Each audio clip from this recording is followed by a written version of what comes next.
I wanted to find a bank with a purpose. I wanted to find a place that would take my money and not use it to cause the financial crisis, but to fix the financial crisis and to help end income inequality. The people that we employ are usually clients right off the streets. They don't have an account, but Amalgamated is willing to get that started for them. Their reputation of supporting the working man, I think, speaks for itself. This is a bank that cares for their customers, and I appreciate that. We were able to access a construction loan through the bank's programs, and that loan has helped us house 28 families in the community. Amalgamated is a bank that was started for and about working people. Many of our customers have a deep commitment to advocating for social and economic justice. We share that commitment, and we're not afraid to stand up and say that we need to change some of the way that the country does business.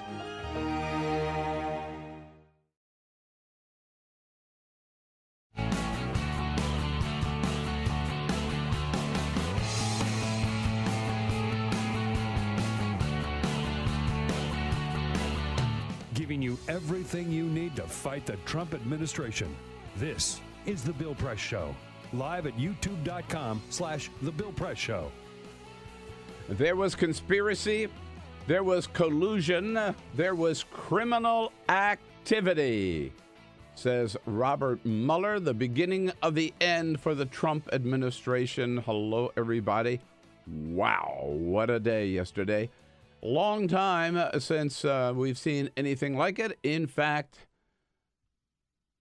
Paul Manafort, the first campaign manager to be indicted since John Mitchell in the days of Richard Nixon and Watergate. And for a lot of Washington veterans, it looked like the beginning of Watergate yesterday here in Washington, with the indictments of Paul Manafort and Rick Gates for laundering money and committing conspiracy against the United States, and the guilty plea of Trump campaign aide George Papadopoulos of trying to arrange meetings with the Russians to get dirt on Hillary Clinton to influence the 2016 election, and yet Donald Trump still insists there was no collusion. Get out of here. Wow. Whole new day today.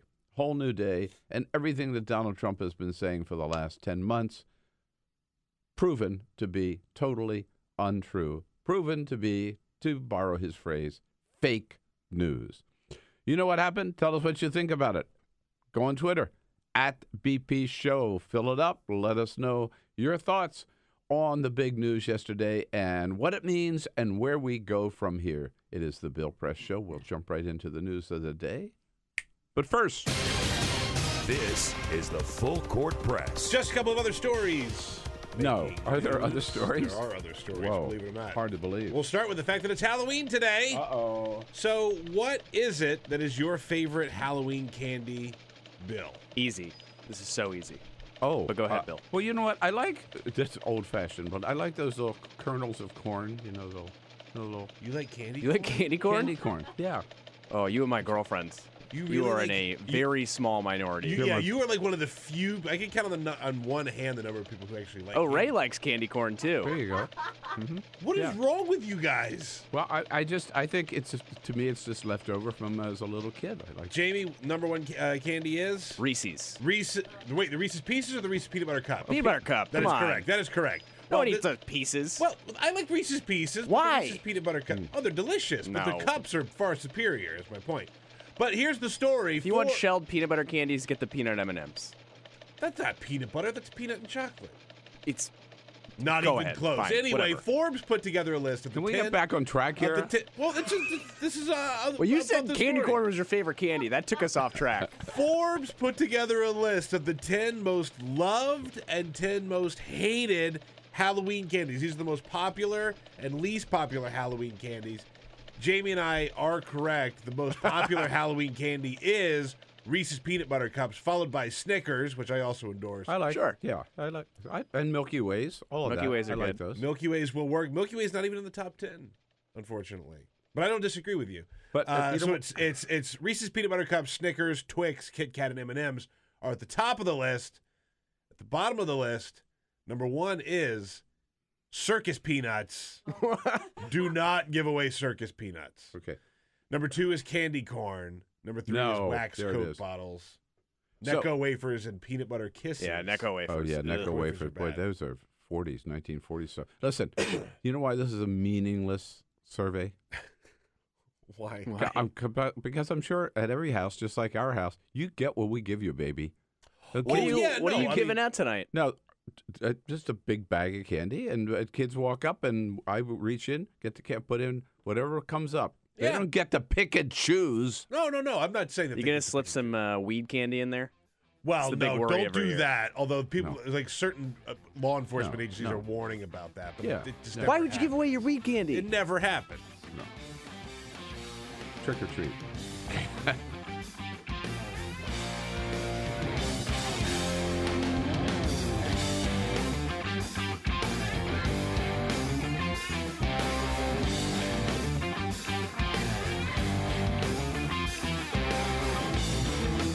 On your radio, on TV, and online. This is The Bill Press Show. Yes, indeed. Collusion, conspiracy, and criminal activity on the part of 3, count them, 3 top Trump campaign aides. Hello, ladies and gentlemen. That's the news from Special Counsel Robert Mueller yesterday, basically telling Donald Trump, you're a big fat liar when you say there's nothing to our investigation, and when you say this investigation is just a witch hunt, a nothing burger, a distraction cooked up by Democrats to avoid talking about Hillary Clinton's loss of the election. Robert Mueller proved once and for all this is a serious investigation into serious crimes committed by top Trump campaign aides, and a serious investigation led by a serious special prosecutor, which is going to have serious consequences for the Trump campaign. Hey, Trump administration, ongoing campaign. Hello, everybody. What do you say? It is Tuesday, Halloween. Tuesday, October 31. Great to see you today. Thanks so much for joining us with so much to talk about. Basically, this is going to be the Robert Mueller show because there's so many dimensions of what we saw yesterday. Surprising, even Washington veterans who thought they knew what was coming. You know, we all speculated about Paul Manafort, maybe Michael Flynn, maybe Carter Page. Nobody saw George Papadopoulos coming, and that may be the biggest news of all. We're with you on YouTube, youtube.com/The Bill Press Show, as always. Joining you also on Free Speech TV, of course, coast to coast. We're with you on the radio and on TV, and in particular on the greater Chicago area on WCPT and in the state of Indiana, Indiana Talks. Yes, indeed.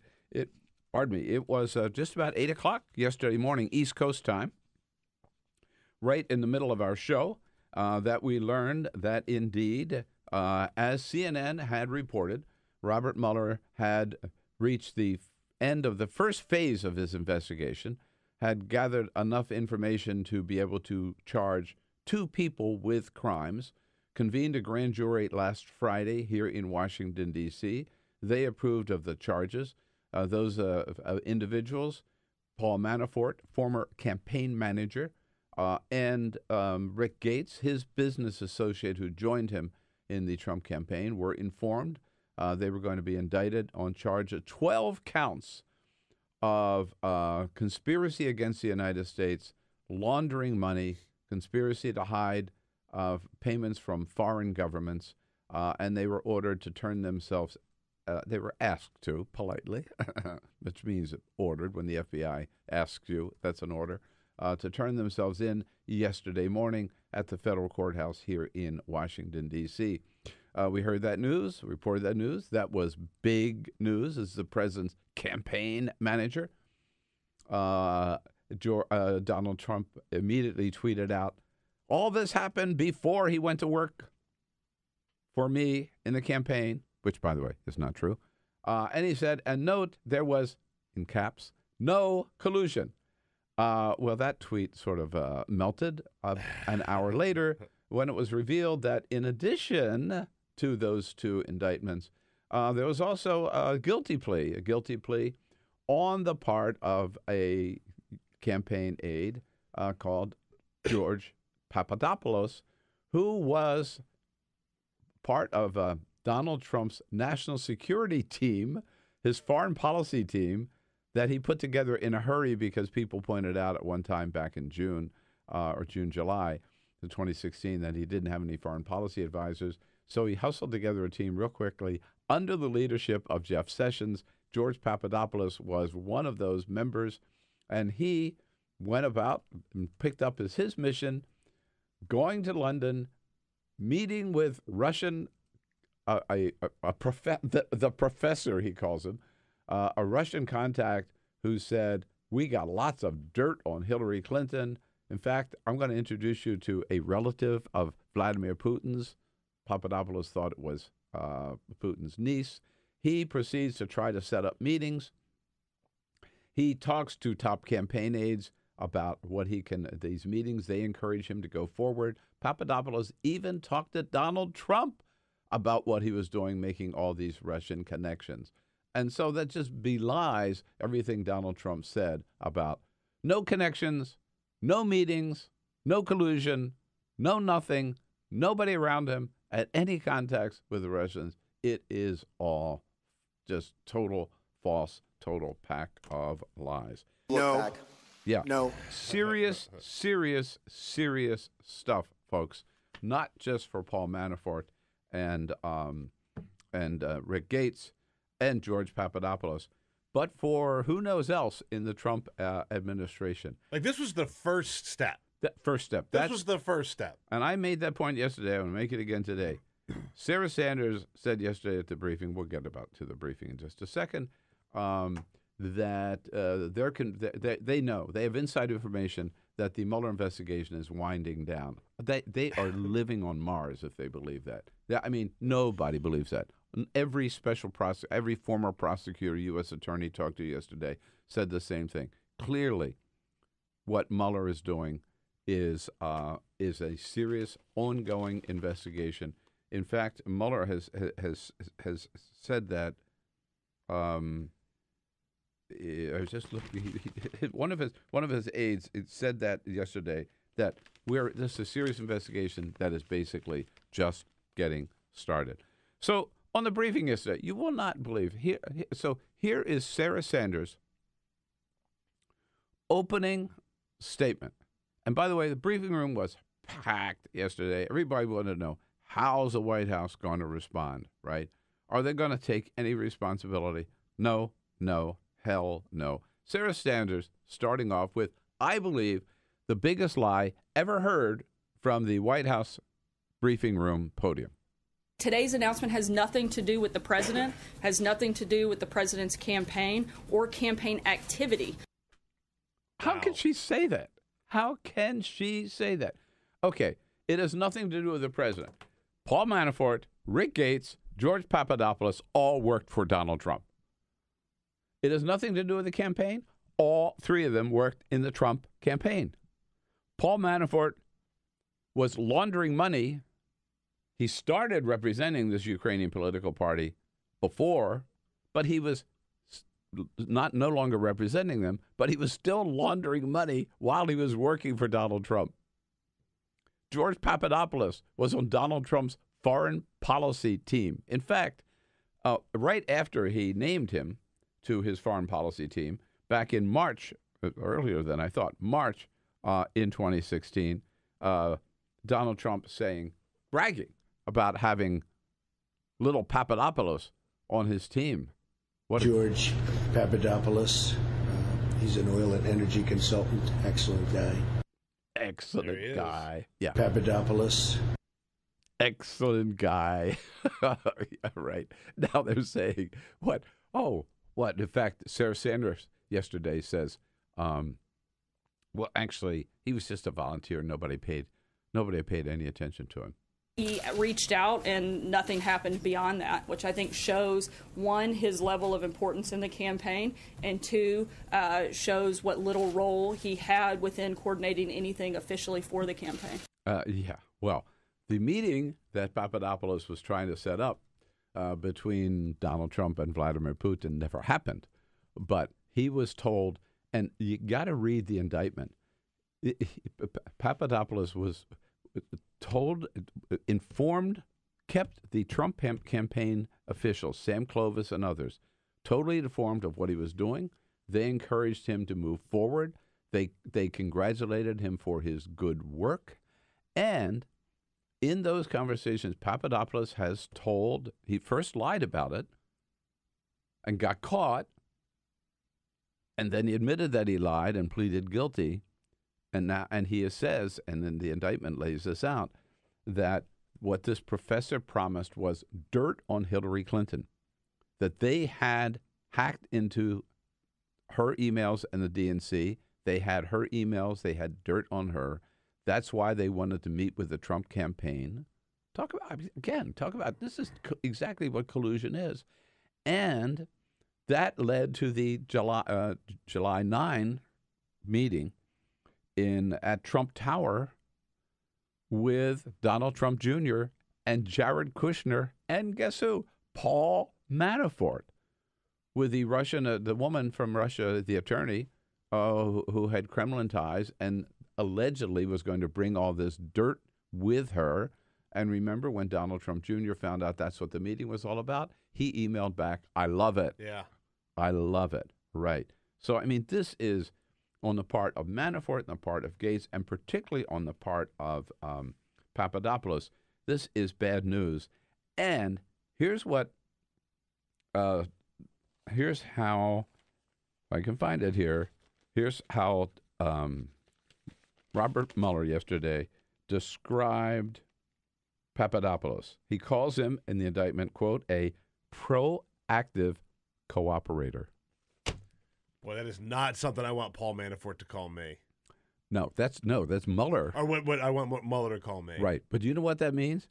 If you're Michael Flynn, if you're Carter Page, if you're Donald Trump Jr., if you're Jared Kushner, if you're Donald Trump, you better watch your back. That proves this investigation is not over. This guy, he is coming after. This is the way these special investigations work. They always start out by getting a couple of guys, and they're sending a message. And the message that Robert Mueller is sending, again, is we're here to stay. We're not going away. We're coming after you. And we have people who worked with you, who know that they discuss this stuff with you, who are talking to us and telling us what was going on. So you had better watch out. By the way, we had mentioned yesterday to sort of brace yourself that these first indictments might not be that explosive, that it might be smaller people because those people usually lead to bigger fish. Right.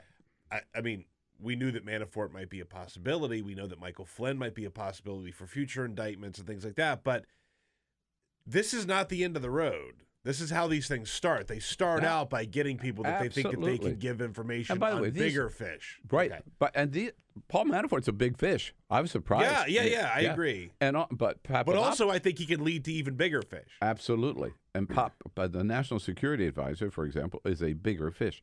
And Papadopoulos was certainly a little fish, but he was a little fish swimming in big waters with the big fish. Yeah. You know what I mean?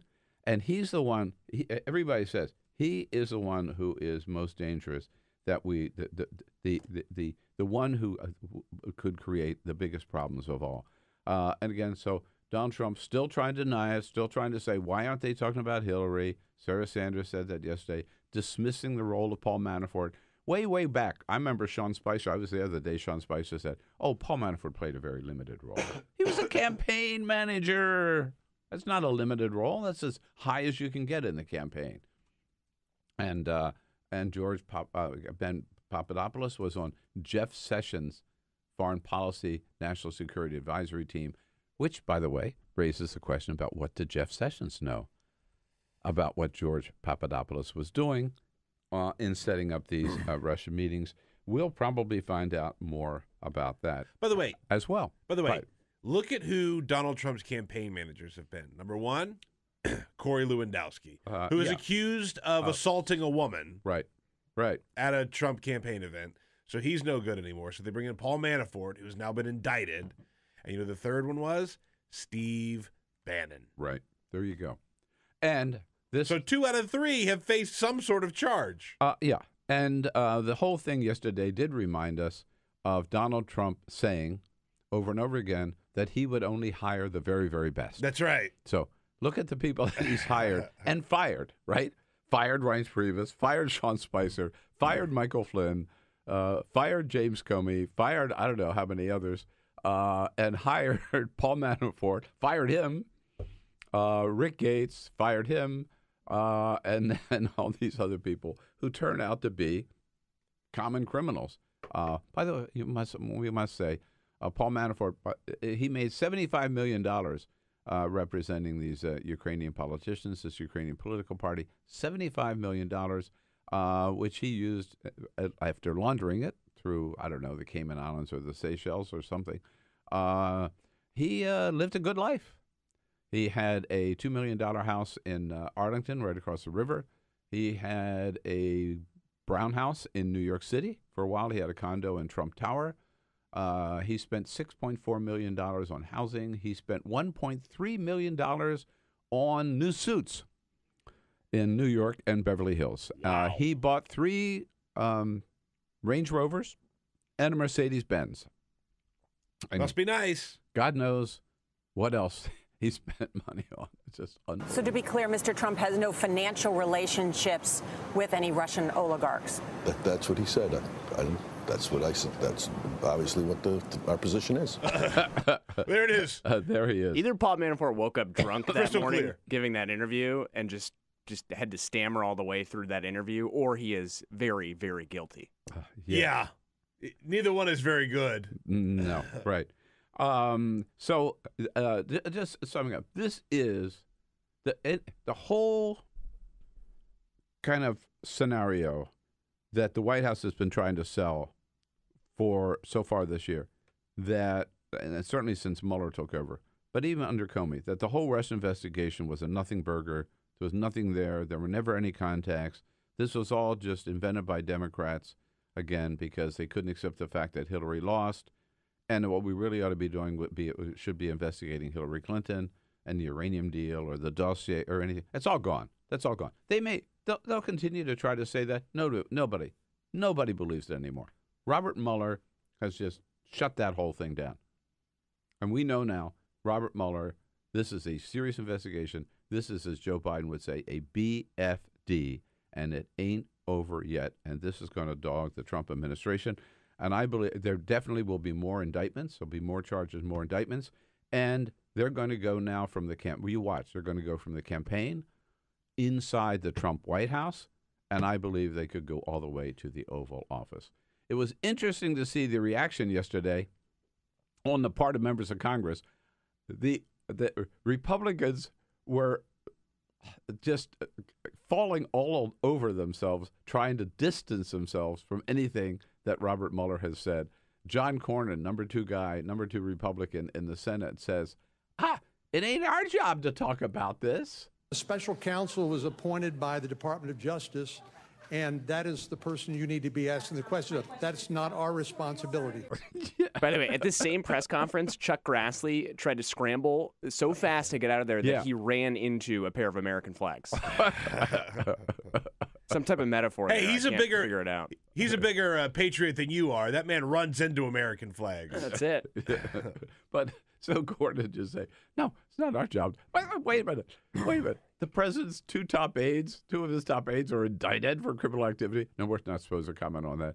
And Trent Franks from Arizona, Congressman Trent Franks, said, no, come on, can't we talk about tax reform? We're on I think, the precipice of major tax reform that could change the productive capability of the United States in ways that would help almost everyone in the country. And yet that's not part of the discussion. We're back on Russia. Yeah, well, we're back on Russia. Why? Why? Exactly. We're back on Russia. Back on Russia. Oh, boy. And the funniest, I think, was Paul Ryan. Paul Ryan, who wanted to be anywhere but holding a news conference yesterday. Well, what can I say? It is big news. It's big news, but this is what you get from a special counsel. Boy, really had a firm grasp on what he wanted to say there. Huh? It's big news, but this is what you get from a special counsel. Oh, yes. So we'll be talking more about Robert Mueller with Asawin Suebsaeng from the Daily Beast. Jess O'Connell, who is the CEO of the Democratic National Committee, joining us a little bit later, and then Zoe Tillman from BuzzFeed, who's been covering this night and day, literally night and day. But pardon the pun, but there is some other news, a little bit of other news. The Trump White House was not the only house of cards to fold yesterday. Yeah. The House of Cards as a show is over at the end of this season after the latest man to be charged with sexual abuse, being a sexual predator, Kevin Spacey himself. Who saw that coming? Way back when he was 26 years old, I believe. Right. Yeah. With the then teenage actor Anthony Rapp telling 14 years old. Who was 14 at the time, yeah. Rapp telling his story. Spacey, who probably was and said he was totally drunk, but still trying to have sex with a minor is inexcusable under any circumstances. Spacey apologizing yesterday, and yet and then really pissing people off by coming out and said, "Well, what do you expect? But I'm a gay man." Yeah, and to their credit, LGBT leaders around the country just said, "No, dude, don't equate trying to rape a 14-year-old with being a gay man." Yeah, I mean, these are two different deals here. Yeah, it's really bad.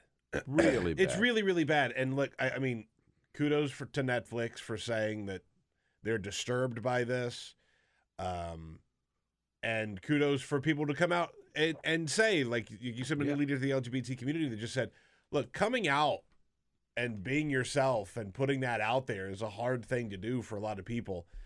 And you really shouldn't wrap yourself in it to try and avoid criticism for a sexual assault charge. No, this is like those people who tried to excuse priests who abused little altar boys, right? Well, what do you want? They're gay. No. Right. You know, gay does not equal child molestation, which is what this was with Kevin Spacey.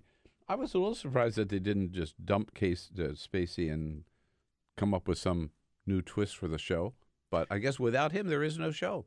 I guess not. I haven't watched it in a while, but look, that show sucks. By the way, it sucks. It's a bad show. It started out as a great show, but that's another story.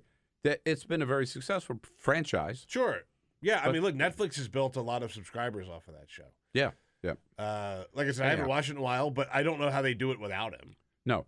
Well, he's out of a job today, and so is Mark Halperin. We'll talk more with Asawin Suebsaeng about that, too. Mark Halperin had been suspended by NBC and MSNBC until they found out more about the charges against him. The more charges that come out, the worse it gets for Mark Halperin, political commentator, who was the regular on Morning Joe on MSNBC, in addition to his other media activities, the circus and all that stuff. Everything is gone. He's got nothing left. Book deal gone. Movie deal gone. NBC hits contract gone. The circus was under Showtime. That contract is gone. He is out of a job. And I'm not saying I feel sorry for him. The other thing we got to say is that this came out of total left field. Okay, so Laura Ingraham starts her show last night on Fox News. This was her debut show. And her big get is Chief of Staff John Kelly. All right, that's a whole question. Why would a White House Chief of Staff, who's supposed to be behind the scenes, the guy that keeps the trains running on time and keeps the White House organized, running smoothly, bump, bump, bump. No, he shouldn't be out there doing TV interviews, in my humble opinion. And you name me one Chief of Staff who did as Chief of Staff? You can't. No. You cannot. So Kelly not only goes out to the briefing room twice and makes an ass out of himself, he goes on Laura Ingraham last night, and of all things, he allows himself to be drawn into a discussion about the Civil War and Robert E. Lee. Yeah, Robert E. Lee, one of his heroes. I would tell you that Robert E. Lee was an honorable man. He was a man that gave up his country to fight for his state, which in 150 years ago was more important than country. It was always loyalty to state first back in those days. Now it's different today. Jesus. Well, I mean, maybe you could argue Robert E. Lee. I mean, he was offered the leadership of the Union Army at one time, so he's a guy who had a lot of respect at the time. But why would John Kelly allow himself to be drawn into this whole discussion? And then this idea that states were more important than the federal government at the time, that was John C. Calhoun's argument in South Carolina. Yeah. That's why they fought the Civil War, right? No, we fought a Civil War, and how many, 50,000, whatever, Americans died for the principle that the Union is more important than allowing each state to go its own separate way. He's denying what the Civil War was all about, isn't he? You will find that there are a lot of people in this country who deny what the Civil War is all about. That's true. But I'm not saying it's right, but no, he's not one of the people I would have assumed would be in that club. Heritage, not hate, right, Peter? That's it. It's all about heritage, not hate. There you go. I mean, I know. I just went down to Charleston, and I experienced a few of those people. But, I mean, for John Kelly to be out in and then he goes on to say, yeah, I mean, if only you Northerners had been willing to compromise. The lack of an ability to compromise led to the Civil War. And men and women of good faith on both sides made their stand where their conscience had them make their stand. So if we had only just allowed these Southern plantation owners to continue with slavery, if we'd been willing to make that compromise, there would have been no Civil War. So, again. The worst part about this, by the way, he has a Massachusetts accent. He is a Northerner. He was born in Boston. But, you know, people are going to debate this. Again, why would the chief of staff of the President of the United States be out there on freaking Fox News with Laura Ingraham talking about this? You hear there's a very Trumpy message in what he says. He again goes back to, well, both sides had a lot of good people. And, like, look, the Civil War is a complicated issue, and there were people who were fighting for what they thought was right. And okay. But at the same time, you cannot rewrite history, right? Like, they get so mad because they think that progressives are trying to erase history and get rid of monuments because they, you know, they don't like them or whatever. And they're the ones trying to rewrite history. I mean, we know what the Civil War was about. It really is. This is less fiery, but really echoes of what Donald Trump said at Charlottesville about the riots in Charlottesville. And now we officially know that not only is John Kelly Donald Trump's puppet, he's also Steve Bannon's puppet. Yeah.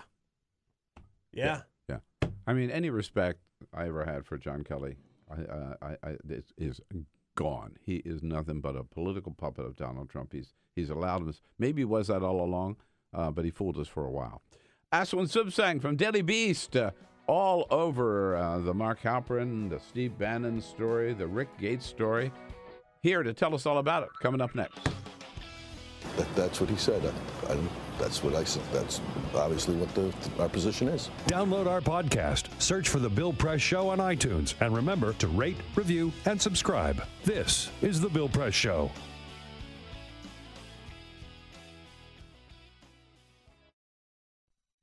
Hamilton was adopted from a rescue in 2008.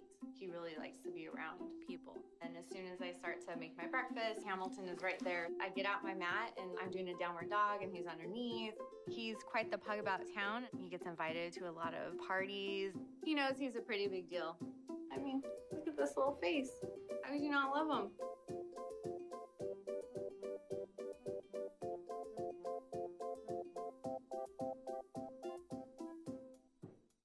Adventure can be found anywhere, but the best place to start is in the forest. I spy something beginning with S. Snow? No. Snow-covered trees? Nothing to do with snow. Head outside to discover incredible animals and beautiful plants that come together to create an unforgettable adventure. Wow. So grab your loved ones. Don't even. And explore a world of possibilities. Come on, this way. Visit discovertheforest.org to find the closest forest or park to you.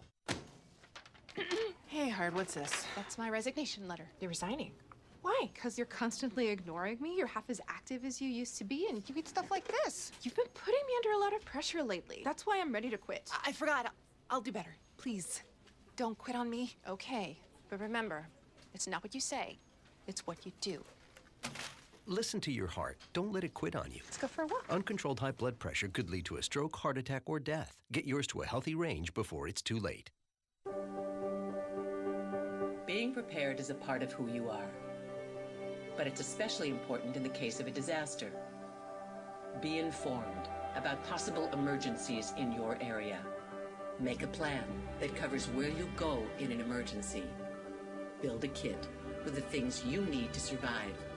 There's no one more capable of planning for your situation than you. Start your plan today. Go to ready.gov/myplan.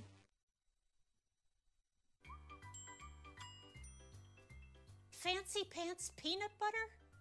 A big screen television? You haven't even bought a sofa yet.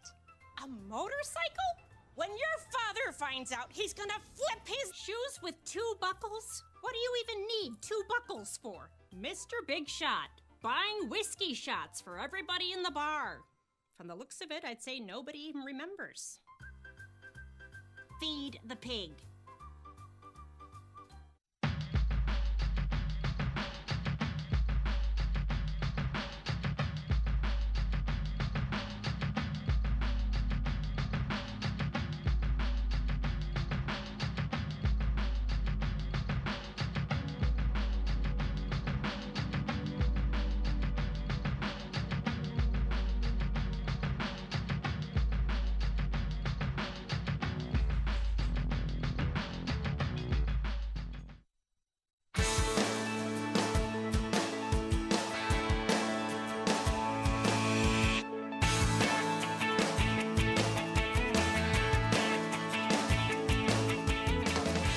Live video, Bill's commentary, the best clips from the show, all in one place. YouTube.com/The Bill Press Show. All right, here we go with the Bill Press Show on this Tuesday, Halloween Day, October 31. Great to see you today. Thanks for joining us. It is the Robert Mueller Day here, Robert Mueller time in Washington, D.C. after the big news yesterday morning. Indictments of 2 top Trump campaign aides, Paul Manafort, campaign manager, his associate, Rick Gates, indicted on 12 counts of money laundering and conspiracy against the United States, plus the guilty plea of Trump campaign aide George Papadopoulos, guilty of lying to the FBI about his many attempts to establish connections, contacts, shall we call it collusion, with the Russians in their interference in the 2016 campaign. Asawin Suebsaeng from the Daily Beast talking and reporting on many of the same characters, joining us in studio. Asawin, it's good to see you. Thank you for having me back. And may I just say to my fellow Americans, trick or treat. Happy Halloween. Happy Halloween. Happy Halloween. There you go. We have been talking about this for about a half an hour here, and many people responding on Twitter with their comments. Let's hear a few of those before we jump into it here. Let's jump into JD. it. On Twitter at BP Show. Send us your comments on Twitter at BP Show. D. Seagull says, anybody seen or heard from Stumpy this morning?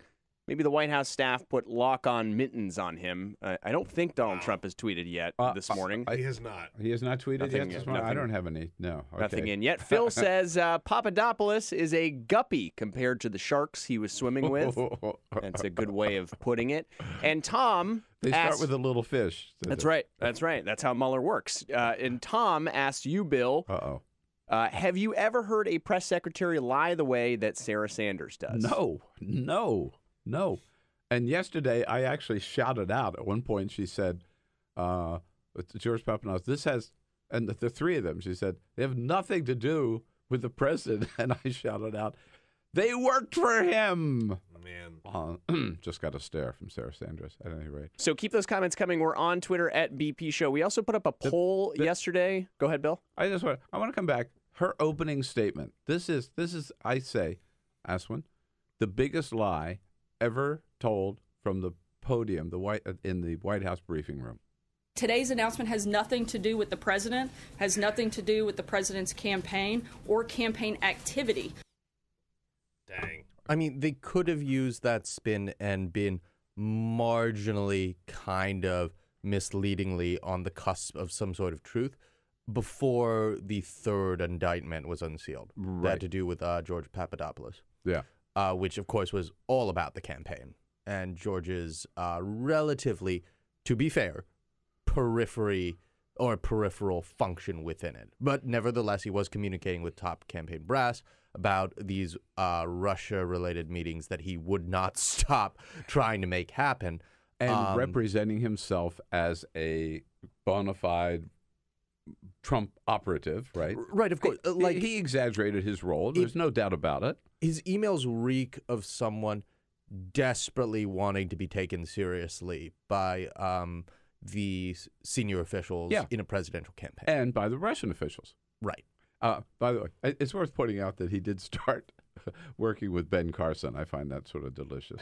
And when Ben Carson dropped out, then he went. He was a foreign policy advisor to Carson's 2016 campaign first. But as far as I can tell, there isn't really any evidence of the campaign treating him seriously or taking any of his work or research, shall we say, and making it a part of their campaign. I'm not saying that George Papadopoulos was a key player or a big player in the Trump 2016 campaign. Having said that, at least Papadopoulos got a shout out from candidate Trump himself when he had that interview with the Washington Post and read those like 5 or so names of foreign policy advisors. Here he is. George Papadopoulos. He's an oil and energy consultant. Excellent guy. It's a real heavy lift for him to say that name. And Papadopoulos. Excellent guy. The only reason Trump is on record anywhere singing Papadopoulos' praises, this guy who, like Trump, would not be able to pick out of a lineup or wouldn't recognize him if he hit him with his car, is because Sam Clovis, who was then top policy advisor for the Trump campaign, right? Who now is being nominated for a Trump administration position. I believe the hearings on him on Capitol Hill are actually this week, in fact. But anyway, I digress. Sam Clovis, he was the top policy advisor for the Trump campaign back when they were basically desperate for any advisor whatsoever, any policy advisor to be associated with them. They did not have a foreign policy team as a Republican front-running campaign should. So Sam Clovis, as quickly as he could, put together this list that happened to include Carter Page and George Papadopoulos, two people who Trump didn't have anything to do with really at all. So because of the sloppiness of the campaign, and because Trump happened to read those two names out of, I think, 5 or 6 or whatever, he brought Russia baggage onto himself simply because Sam Clovis put a piece of paper in front of him. Right. And that's just sort of hysterical twist of fate to me. Right. Also, I digress also here to put that. Papadopoulos was so green and so new and so hungry to sell himself that in his resume for this committee, Foreign Policy Committee, he listed as one of his credentials in foreign policy a Model United Nations meeting in high school. Or college, one of the other. But, you know, those Model UN things, we've all been part of them. I was when I was in high school. He graduated from college just 2 years before I did. He graduated in 2009. And he was clearly... Jesus! He was very clearly desperate to be taken seriously by these guys who... like Corey Lewandowski, Sam Clovis, Paul Manafort, and it's just backfiring him completely now. But hey, at least people know his name now. That'll help him get a job from now on. There's one other guy here. I must admit, yesterday when I heard Paul Manafort and Rick Gates, my first reaction was, who? Rick Gates? But you were on to Rick Gates months ago. Back in June. What brought him to your attention, and what was his relationship with Manafort and with Trump? Sure. Well, Rick Gates used to be a campaign aide for candidate Trump and he was basically Paul Manafort's deputy when Paul Manafort was running the show. Yeah. Despite the White House's and Trump's allies hilarious attempts, not just now, but ever since like the beginning of the administration, to distance themselves from Paul Manafort. To say that Paul Manafort, whoa, he was basically Sean Spicer said a long time ago that he had little role, played little role, which is amazing. He was a campaign manager, right? Yeah. And when Paul Manafort was taking the helm, particularly during the Republican convention, to sort of oversee keeping people in line so Trump would end up being the nominee and no funny business were perpetrated, Rick Gates was Paul Manafort's direct deputy when that was going on. He was his right-hand man. And when Paul Manafort was ousted from the campaign, Rick Gates hung around for a while.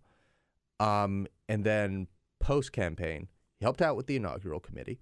And then he landed a sweet gig as Tom Barrack's right-hand man. Tom Barrack is one of Trump's, or at least was one of Trump's closest friends and outside advisors. I think he still is. Yeah. And even though there might be a little bit more friction now. Fellow billionaire, right? Yes, Yeah. fellow rich guy. And Tom Barrack had been in consideration for chief of staff back when Reince was chief of staff as a possible replacement, and had visited the White House multiple times to meet with Trump and still communicate with Trump even when Barrack wasn't visiting the White House. And whenever he visited the White House, he brought along this guy named Rick Gates. Oh. And the reason I wanted to write about him, as you mentioned several months ago, back in early or mid-June, I wrote a sort of mini profile of him along with my Daily Beast colleague Gideon Resnick, who's one of our reporters based in New York City. It documented sort of what Rick Gates was doing now, his relationship with Trump world, the White House, the president himself.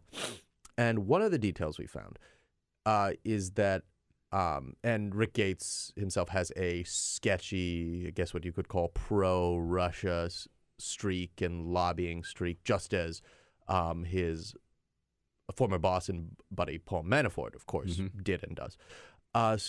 So one of the things we found is that when Tom Barrack would visit the White House, he would bring along Rick Gates, and Rick Gates would hang out at the White House. And several White House officials confirmed that to me and my colleague Gideon, but they went out of their way to say, oh yeah, he's hanging around, he's maybe meeting with some people who he sees in the hallway, but he never talks to the president. The president won't see Rick Gates. Well, and Sarah, if I can just interrupt you there for a second. Please, go ahead. Because Sarah Huckabee Sanders yesterday tried to take that same line at the briefing. I mean, at yesterday's briefing, you would think that they had never heard of Paul Manafort, Rick Gates, or George Papadopoulos. But so here she is on Gates. I know that there was some initial contact after the president was sworn in with him at meetings here at the White House, but nothing directly with the president. Well, at least the White House is now confirming on the record that he has been visiting the White House ever since Trump was sworn in. I mean, it would help if they had White House visitor logs available to the public. That'd be nice, but obviously that's not going to happen in the Trump era. Exactly.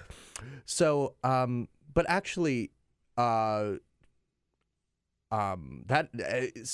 Huckabee Sanders is probably telling the truth there because of how much the president hates Rick Gates. That's another thing we found in our reporting. Paul Manafort, the president, would like Paul to not be causing him so much trouble.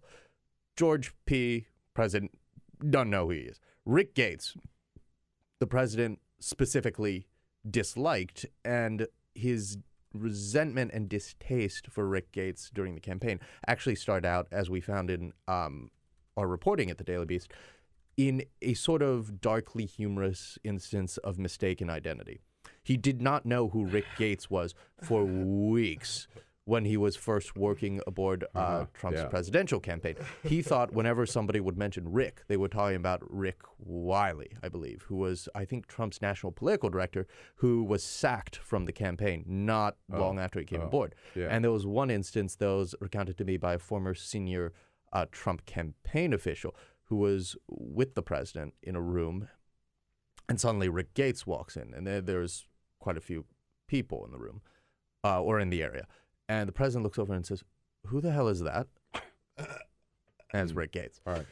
He's a real details guy, you know. Yeah, 100%. So that's who this guy is, and that's where he figures in both politically and emotionally into Trump's orbit. All right, now another character here. If it seems to me, if Paul Manafort's involved, if Rick Gates is involved, Steve Bannon has to be involved. No, you're telling me that Steve Bannon knew nothing about these efforts to reach out to the Russians? Well, at the time, Bannon wasn't a part of the campaign, and I've been doing a lot of reporting on this. I'm not ruling it out, obviously. Something about the Trump era is it's hard to rule anything out. But the irony is he still close to Trump? Steve Bannon?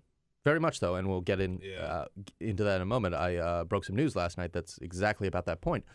But in terms of Russia stuff, Bannon has surprisingly so far, comparatively, been able to keep his hands clean. Just by strokes of luck and timing of when he came aboard the campaign. There have been instances... Which was when? Officially August 2016. And all the stuff that's been really hitting the news happened earlier in the summer. If not before then, like in April. Right. Okay. So back then, he was still officially at his safely tucked away at Breitbart. But Manafort was there until, well, July, I guess. So Bannon came on board after the convention? Yeah. Right. Yeah. And he basically replaced Manafort after he was ousted. Kellyanne Conway was elevated to campaign manager, at least on paper. That was her title. David Bossie was then brought aboard as deputy campaign manager. Yeah. Okay. Jamie, can we have the breaking news sounder, please? Could we? No. I guess not. No. This is a Bill Press Show breaking news update. Actually, it's an Asawin Suebsaeng breaking news update. Yeah, not quite breaking. This happened probably like 10 hours ago. That's all right. 9 hours ago. It's the first time on the Bill Press Show, so it's breaking news. Excellent. As long as it's breaking to you. Well, the thing we were mentioning about Bannon earlier, you asked, is he still close to the president? Very much so. Even though he was ousted from the White House, Steve Bannon still talks to the president regularly on the phone. In fact, my sources, both in and outside of the White House, have said that in recent weeks, the frequency of those calls has increased noticeably, or significantly, I should say. Yeah. So after the indictment news came out, the little bit of news yesterday.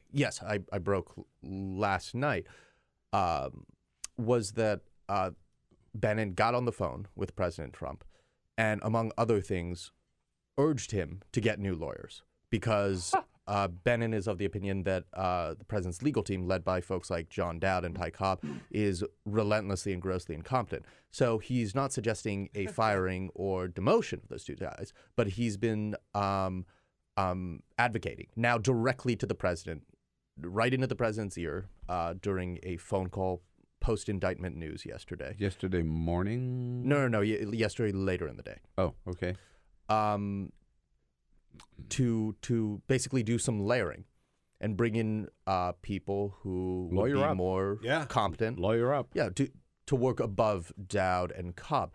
So, and he suggested other things to the president that mostly vaguely, like getting more aggressive with Team Mueller or else you're going to get steamrolled or whatever. And according to my sources, the president was receptive to what Bannon was saying and was, of course, venting his own frustration, angers. Well, but it is unclear if the president has committed to any actual large-scale reshaping of his legal team. So this gets back to the question was asked at the briefing yesterday. How did the president respond? What was his reaction when he hears the news? Again, Sarah Huckabee Sanders lying through her teeth. He responded the same way the rest of us in the White House have, and that's without a lot of reaction because it doesn't have anything to do with us.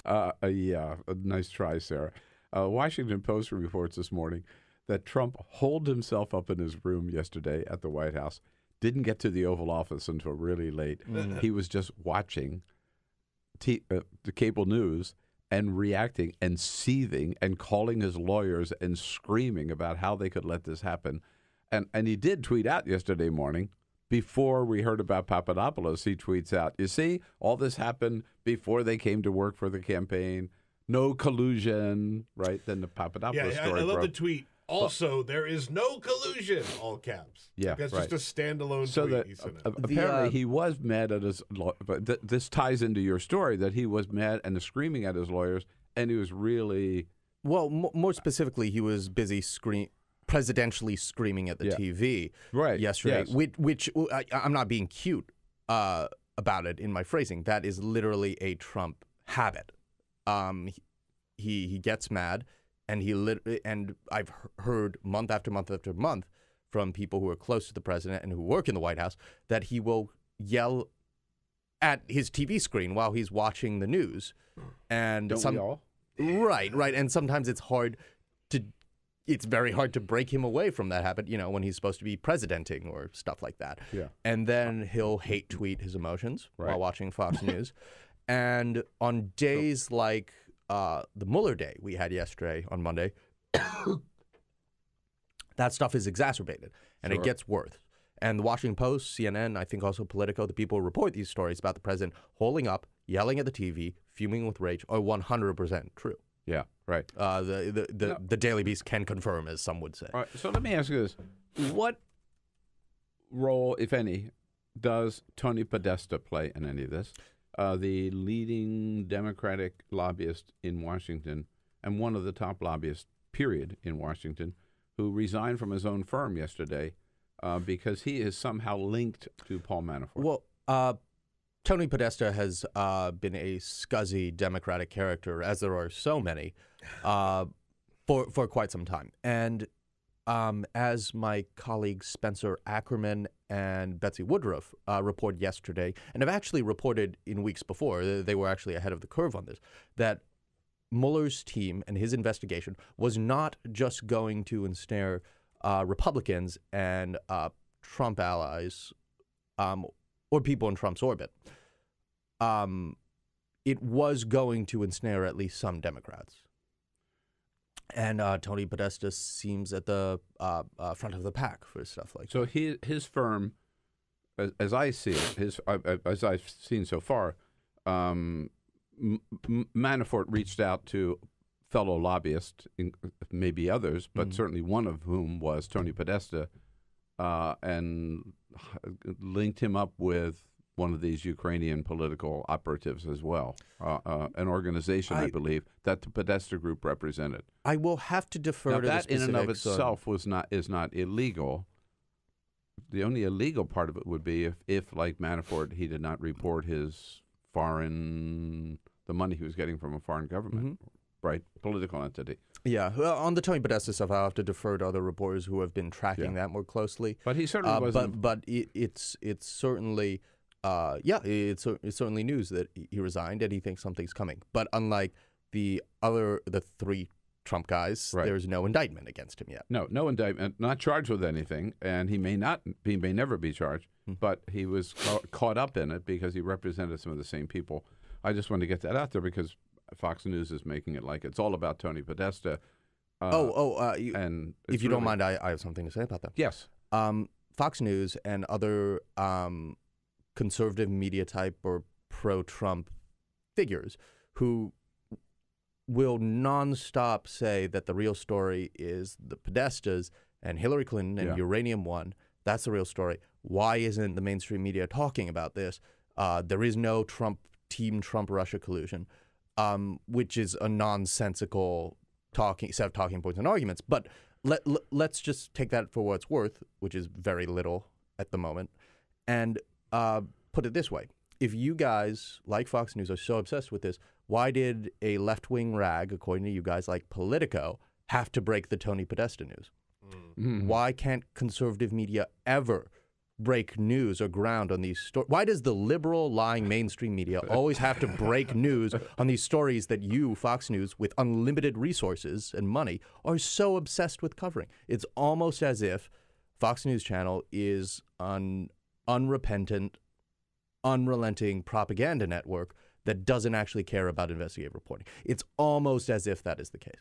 Almost as if that is the case. It's but almost of course, we would never say that about Fox News. No, Not us. no, never. All right. We only have like 15 seconds. Were you surprised that Mark Halperin lost his job with NBC? No, of course not. He'd been ditched by everybody else.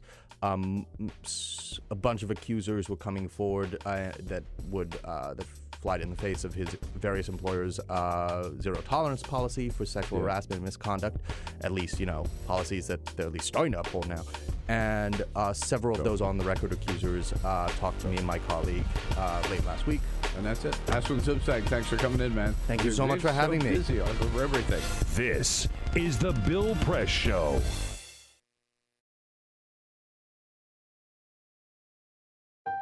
I wanted to find a bank with a purpose. I wanted to find a place that would take my money and not use it to cause the financial crisis, but to fix the financial crisis and to help end income inequality. The people that we employ are usually clients right off the streets. They don't have an account, but Amalgamated is willing to get that started for them. Their reputation supporting the working man, I think, speaks for itself. This is a bank that cares for their customers, and I appreciate that. We were able to access a construction loan through the bank's programs, and that loan has helped us house 28 families in the community. Amalgamated is a bank that was started for and about working people. Many of our customers have a deep commitment to advocating for social and economic justice. We share that commitment, and we're not afraid to stand up and say that we need to change some of the way that the country does business.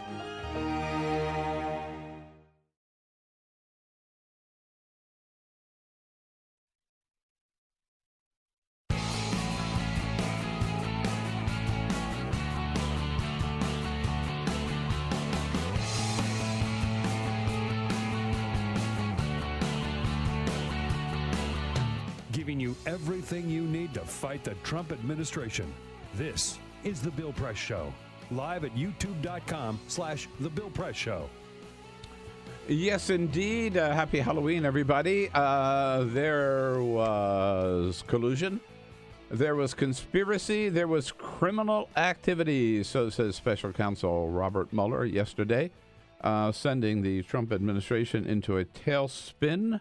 And proving that this is a serious investigation and that this is the beginning, not the end of it, as we saw yesterday. It is the Bill Press Show on this Tuesday, October 31. Great to see you as we reach out to you coast to coast on the radio and on television with all the news of the day. There's really just one great big fat story today, but many, many dimensions of it as to what it all means. What happens next, and what are some of the maybe short-term and long-term consequences of the indictment yesterday of former Trump campaign manager Paul Manafort, his deputy Rick Gates, and the guilty plea of another Trump campaign aide, George Papadopoulos, lying to the FBI about his efforts to, in fact, set up meetings with Russian officials to gather dirt on Hillary Clinton and thus influence the 2016 election. Sounds like collusion to me. Jess O'Connell is the CEO of the Democratic National Committee, good friend, joins us in studio with her take on yesterday's events. Hi, Jess. Nice to see you. Nice to see you, too. And there's a lot to do here with the DNC and the D's connection and the hacking and the Russian connection, and that was all part of it. So, lots to talk about. Lots to talk about. And we want to hear from you as what you think about this news of the day. Is it, as Donald Trump continues to say, all much ado about nothing? Send us your comments on Twitter at BP Show. And again, we'll jump right into it.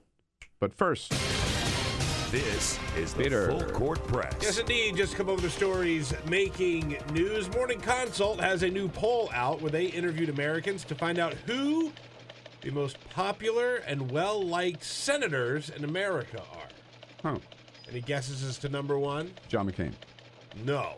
John McCain's not even in the top 10. Oh, my God. You said most popular? Most popular. Why was John McCain your guess? Well, because he's a maverick and he's suffering with brain cancer. Any other guesses? Kamala Harris. Not even in the top 10. Wow. The correct answer is fairly obvious to me. Number one is Orrin Hatch. Bernie Sanders. Bernie Sanders is number one. How did we miss that, Bill? I don't know. No, I should have said. We both screwed that up. We did. Followed by Patrick Leahy. So Vermont's 2 senators are the 2 most popular in America. Now, here's the other part of the question. Who is the least popular senator in America? Ted Cruz. Jeff Flake. Tom Cotton.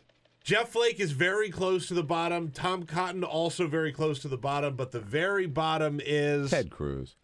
Mitch McConnell. Oh, yeah. Mitch McConnell. 55%. How'd we miss that one? 55% of voters said they disapprove of the job that Mitch McConnell has done more than any other senators. Bernie Sanders, by the way. 90% of Republicans said they disapprove. Yeah, right. But, on the Bernie Sanders, 71% of voters approve of what Bernie Sanders is doing.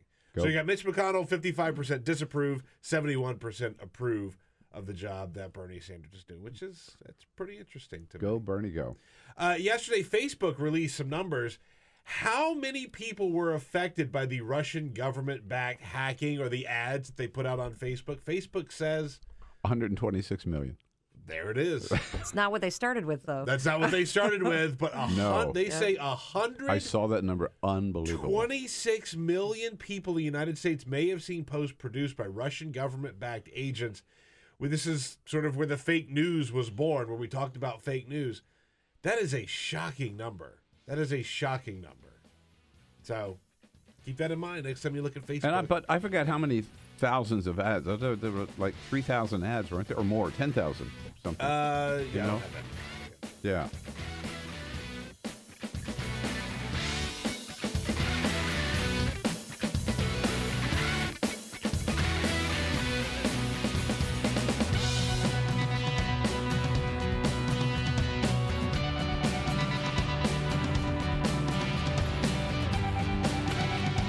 On your radio, on TV, and online. This is the Bill Press Show. Yep, conspiracy, collusion, and criminal activity. So says Robert Mueller. With his first, there will be more, but his first charges filed yesterday. CNN was right. Last Friday, he did convene a grand jury. The grand jury did approve of those charges.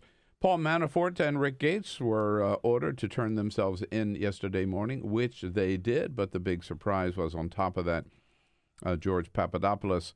It was revealed a former campaign aide had pleaded guilty to lying to the FBI about his contacts with Russian officials. Hello, everybody. With that news of the day, we head into hour number 2 of the Bill Press Show, coast to coast, with you on YouTube, youtube.com/The Bill Press Show. Looking at you on Free Speech TV and out in the greater Chicago area on the big progressive voice of Chicago, WCPT. Thank you so much for joining us, and say hello with me to Jess O'Connell, who is the CEO of the DNC. Hi, Jess. Good to see you. Good morning, Bill. Good to see you. So we all knew something was coming. What was the reaction when you heard the news yesterday? Paul Manafort, Rick Gates, and then George Papadopoulos. Yeah, I mean, this is shocking, all of this. I think it's the natural sort of next step. We know that 19 federal agencies have already proven that Russia did interfere and meddle in our elections. And now we've had Robert Mueller investigating this, and we've had concerns all along the way. I think, like everyone, we watched yesterday to see sort of where the chips may fall. And I think one of the first things that's clear is it looks like this is just the tip of the iceberg and the beginning.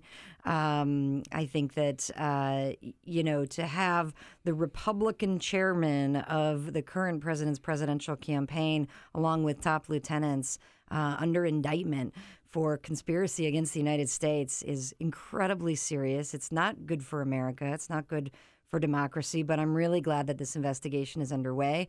I'm glad that we're seeing it through. I hope that the president stays out of the way of the investigation and allows the special prosecutor to continue his work. But this doesn't look good for them. And, we're going to have to see where it goes to its natural conclusion here. But this is shocking and it's outrageous. And I think the thing that I'm most troubled by in some ways is the current administration's attempting to distance themselves from this. That is, I think, jaw-dropping, frankly, and I don't think Americans are going to be fooled by that. I was at the briefing yesterday, and Sarah Huckabee Sanders assured us that they have good reason to believe that the Mueller investigation is winding down and close to, shutting its doors and closing shop. That, like, basically, this is all there is. Yeah, I'm sure the special that? prosecutor's keeping them abreast of exactly what his next steps are going to be. Look, I think we'll have to all wait and see where that goes. I think that it's clear that this administration's getting backed into a corner. It's clear that they are nervous about what's coming next. I think the indictment of and guilty plea of George Papadopoulos is terrifying for those in the administration that he may have been talking to since July. I think we see a lot of nervousness around that. I think this proves all along that there have been connections that have been worth investigating, that have been terrifying, that we need to get to the bottom of. And this is the next step in that process. The Papadopoulos thing was really interesting because it came later in the day. And so, there was a defense sort of formulating from the Trump people that, this happened way before the campaign. Well, and this that was Trump's tweet. Right. I know. And so they sort of, had that. And then all of a sudden, then there's this Papadopoulos thing, which totally changes that narrative. Yeah. But it changes the narrative. And let's also not forget that Donald Trump has known Paul Manafort for many, many years and has done business with him for many, many years. It's not like he just met him on the campaign, right? I mean, he's been involved and intertwined with this guy for a long time. I believe he had a condo in the Trump Tower. I believe somebody told me that. But probably didn't he have 6 houses that he bought with laundered money? Yes. Yeah, he certainly had. He might have. He certainly had the money to buy a place. Yeah, laundered multiple times, maybe. So to your point, Peter, Fox News, I just noticed in their commenting about this morning while you were speaking, they were talking about this story, and there were 2 different chyrons up. The first one was, quote unquote, I wrote them down. Sorry, but this happened years ago. Number 1, and number 2. Trump not mentioned in the indictment. Yeah. Now, that is so phony, right? I mean, first of all, Trump didn't have to be mentioned in the indictment. Paul Manafort was his campaign manager. Yeah, Rick Gates was his top campaign aide. George Papadopoulos was a member of his foreign policy advisory team, right? Yeah. They all worked for the Trump campaign. Yeah, this is insulting to Americans. I mean, the spin coming out of the administration, coming out of Fox News. Well, they're one and the same. They are one and the same. I mean, look, I tuned in yesterday to see how Fox was covering right as this was breaking with Paul Manafort and Gates, and they had stories on the cheeseburger emoji, and I mean they weren't even. I'm glad to see they're at least talking about it now on Fox News. Well, it took them a while, I think, to get their spin down. Yeah, look, it took them a while to get their spin down. We were watching yesterday morning when the news broke. CNN and MSNBC went full bore. Yeah, and Fox was, Peter, remember they were talking about, I forget now, but it was tax cuts or something. They were way off, and we kept saying robberies in the UK. I think was what I saw when it was breaking. We kept saying they are really, really busy trying to figure out how can we talk about this without talking about it. And this idea too, it happened years ago. Well, yes and no. Paul Manafort was still laundering money according to the indictment in 2016. He was working for Donald Trump in 2016. He was laundering money while he was campaign chair, and you can't tell me that Paul Manafort, who walks into this campaign having just made $75 million from these Russian-connected Ukrainian politicians, didn't bring some of those contacts with him into the campaign and talk to Donald Trump about them. Stands to reason. Yeah. It stands to reason. Yeah. I mean, this is pretty logical. I mean, I think one of the things that's most concerning here is, we talk about, Fox News sort of late to the game here and their coverage and the spin around it. But, we have a commander-in-chief who has shown zero interest in investigating anything related to Russia since his election, despite the fact that, again, we have federal agencies. I don't think he's even condemned Russia for hacking in the election yet. Uh-oh. I have to interrupt. He's tweeting. It is tweeted. Oh. This is a Bill Press Show breaking news update. As of 2 minutes ago, Donald Trump says the fake news is working overtime. As Paul Manafort's lawyer said, there was, quote, no collusion. And events mentioned took place long before he... You know what? And he left us with a cliffhanger. You know what? So we'll have the rest of that tweet. Wait. He got that from that chyron I just quoted on Fox News. He did. That's where he gets all of his That's tweets. what he's doing. He's sitting in the room watching Fox. News, Bill Press, Donald Trump. Yeah. Boom. Gosh. But again, what about George, Donnie? Yeah. What about They're George? going to ignore that. They're going to ignore. They're going to ignore it till they can't. Yeah, right. I mean, George is where the collusion is. Nobody's saying yet that Manafort, there's evidence of Manafort, but not yet. But I mean, I saw some former special prosecutor said this morning, he's meeting with these Russians.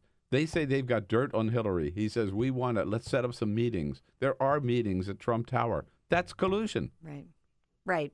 No, this is pretty straightforward. I mean, I think we have to see it play out, and we have to let the special prosecutor and also the House and Senate, they're doing investigations as well. I think, though, again, I go back to, we have an administration. We have a Republican Congress. I mean, the silence is deafening here. I mean, why is every single member of Congress not outraged by what they are seeing? Conspiracy against the United States by Republicans helping to elect this president. Like, this is bipartisan. This transcends party. This is about being an American. And so none of us like to see what's happening here, but I sure as heck would like to hear more from other Republicans. And you have Paul Ryan yesterday, well, nothing's going to derail us on our way. It's like, we ought to take a moment here. Well, to be fair, though, there were some Republicans who expressed real outrage yesterday that the idea that Trump would be caught with his hand in the cookie jar, like John Cornyn. John Cornyn was just really pissed off. Here he is. A special counsel was appointed by the Department of Justice, and that is the person you need to be asking the question of. That's not our responsibility. That's not our job to talk about this. That's the best. I don't know. What is their job then? I mean, if not to defend us from foreign agents, right? I mean, isn't that one of the most important jobs? That's the best you could get yesterday out of any of them. That is what's troubling. That's who they are now, though. That's just who they are. You're right. Now. And Paul Ryan just say, let's talk about tax reform or anything. But the Paul Ryan thing is really bad. I mean, he's just stumbling over his words, trying to figure out how to get out of it. Okay, but let's get serious here. What we really ought to be talking about is you paying for opposition research into Donald Trump.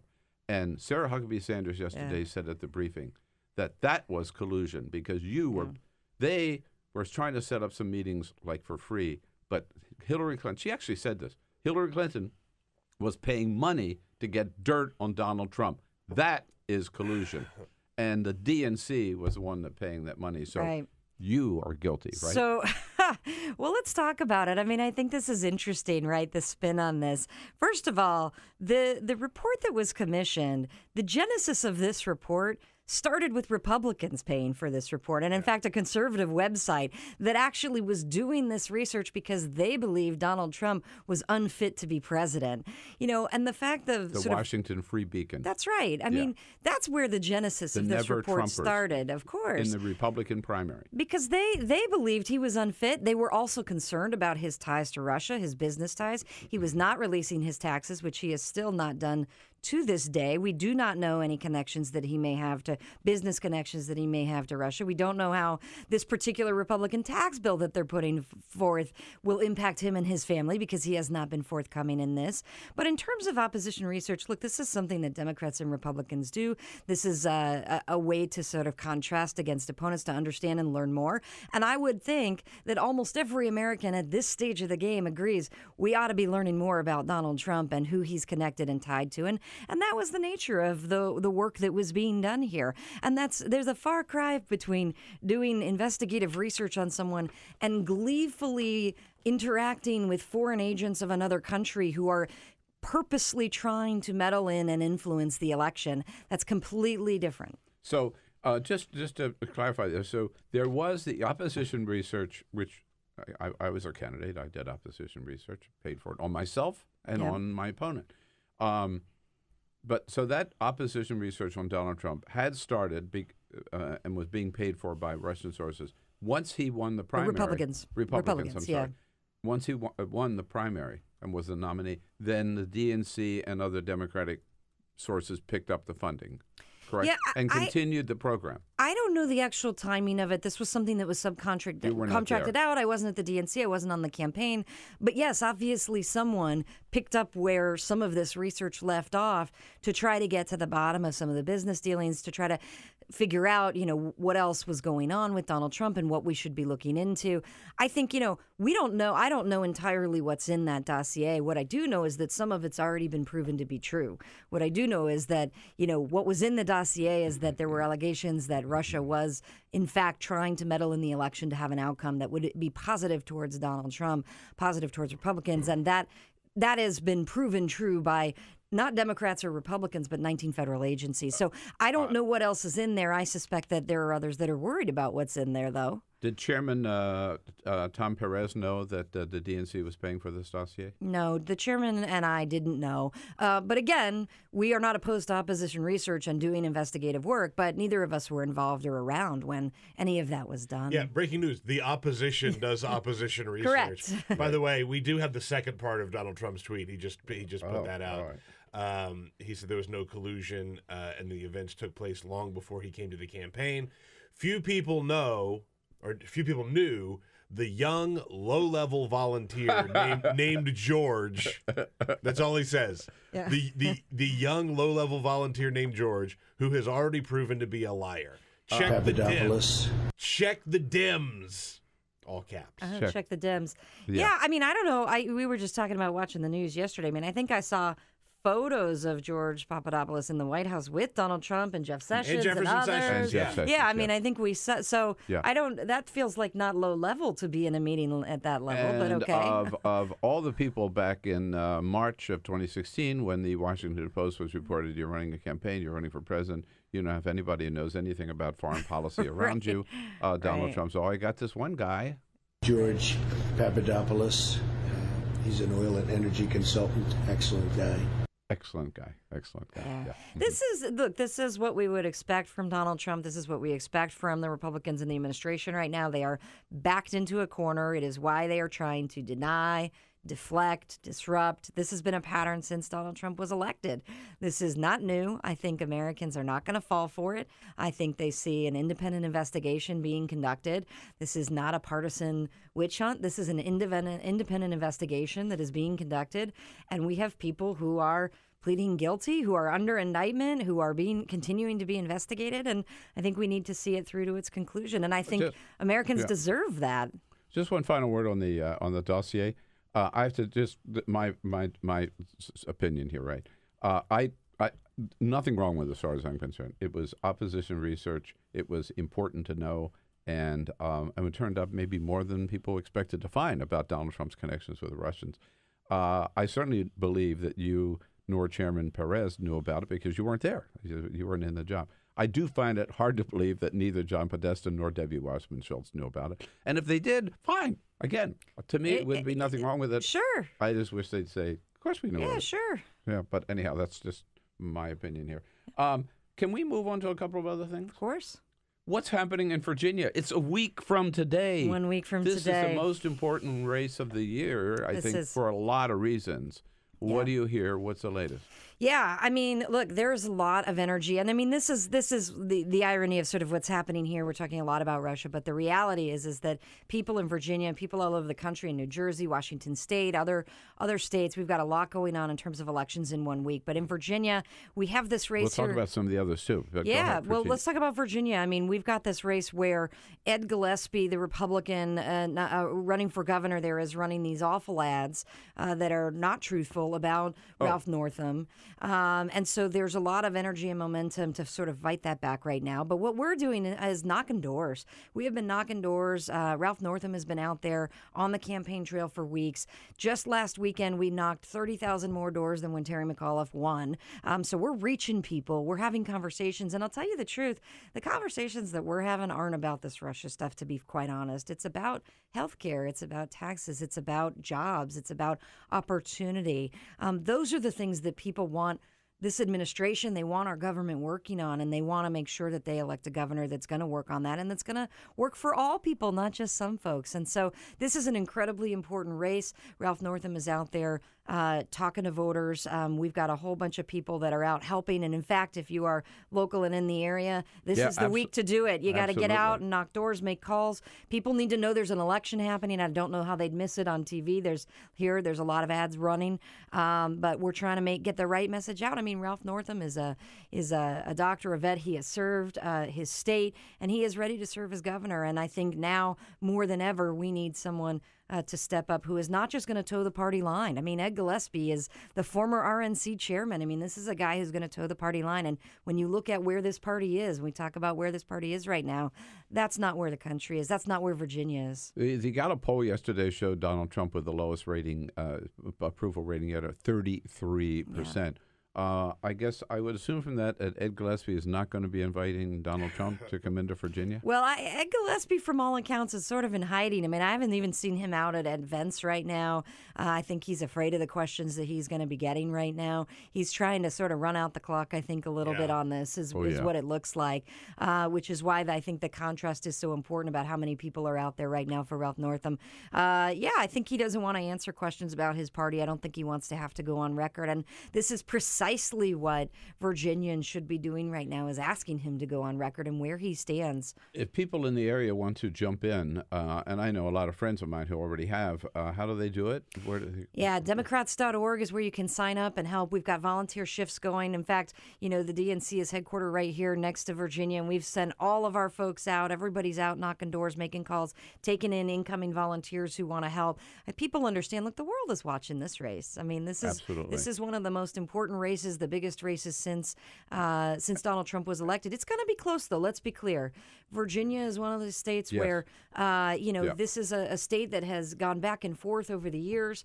This is going to be a close race. Every single vote is going to count. It's why it's important people understand the election is next Tuesday, and they've got to get out because every vote will matter in this race. And it's fine. It might be a close one, but we want to get this across the finish line and make sure that we elect Ralph Northam as the next governor, and as well as Justin Fairfax for lieutenant governor and Mark Herring as attorney general. We see how important these roles are now. And then we have a record number of Democrats running down ballot.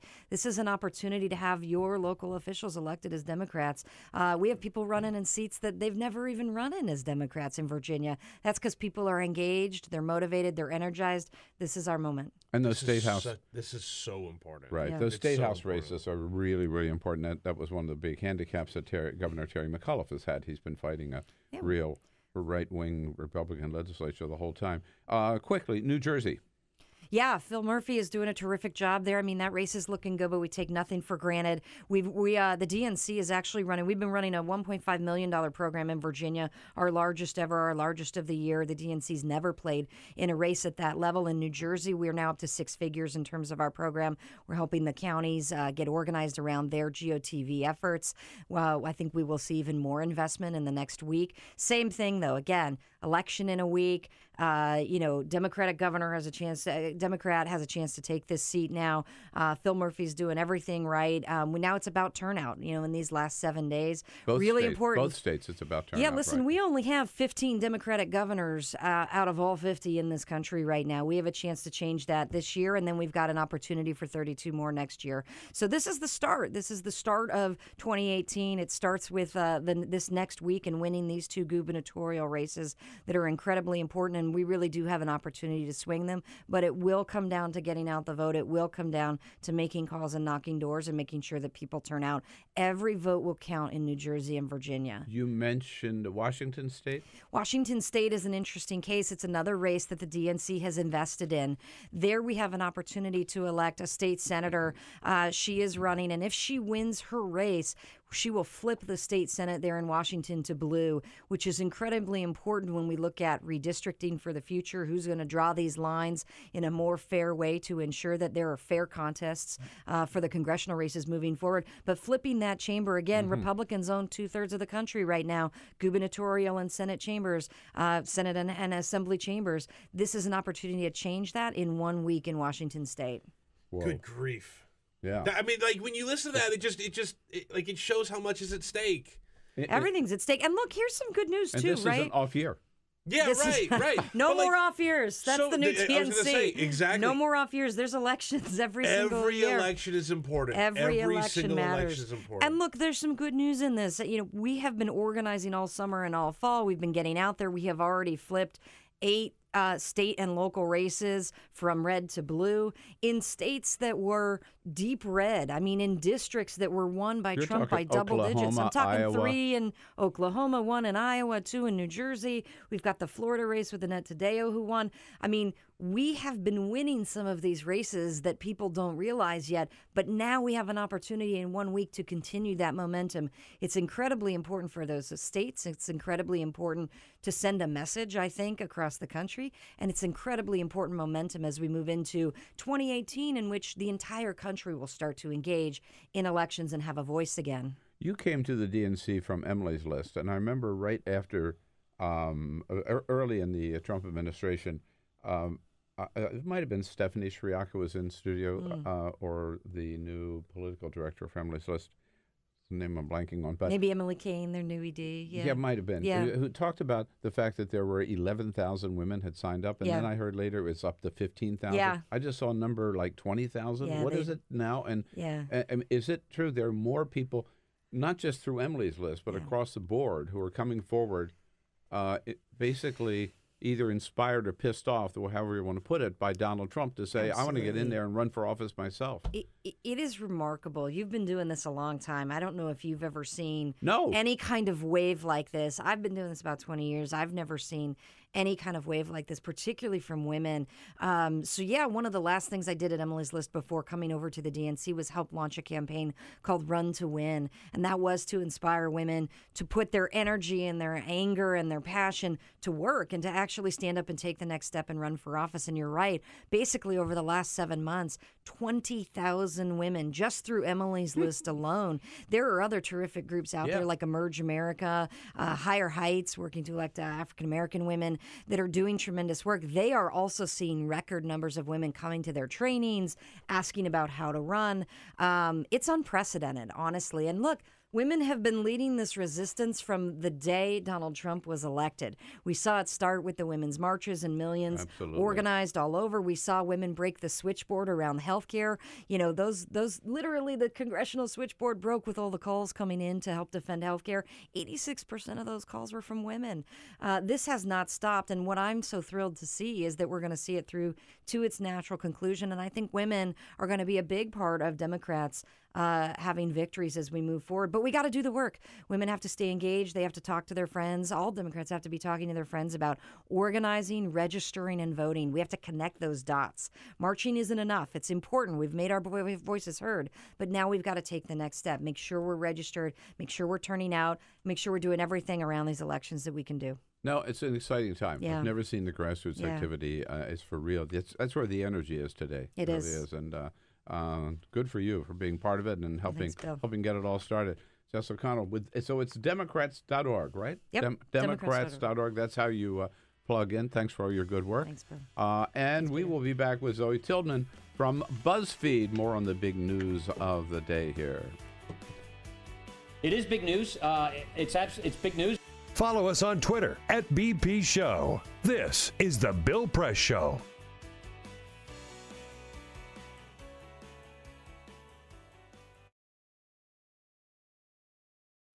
Hey friends, it's Bill Press here, and I want to tell you about an exciting new venture that we're embarking on here at the Bill Press Show and ask for your help.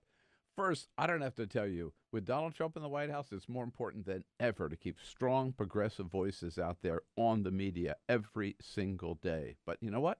It's also harder than ever for a couple of reasons. First, because there are so few progressive radio stations. Second, because station owners just won't put progressive voices on the air. And third, because even YouTube won't allow any ads on on commentary, progressive commentary, that's in any way political. I mean, you can't even mention the word war without YouTube pulling that ad revenue. And of course, without those ads, without that revenue, we can't raise the money we need to, pay the rent, to pay salaries, to turn on the lights, and keep those strong progressive shows coming your way every day, as we have for the last 12 years. So we've embarked on something new, and we need your help. We've just started putting up all exclusive content on a new platform called Patreon.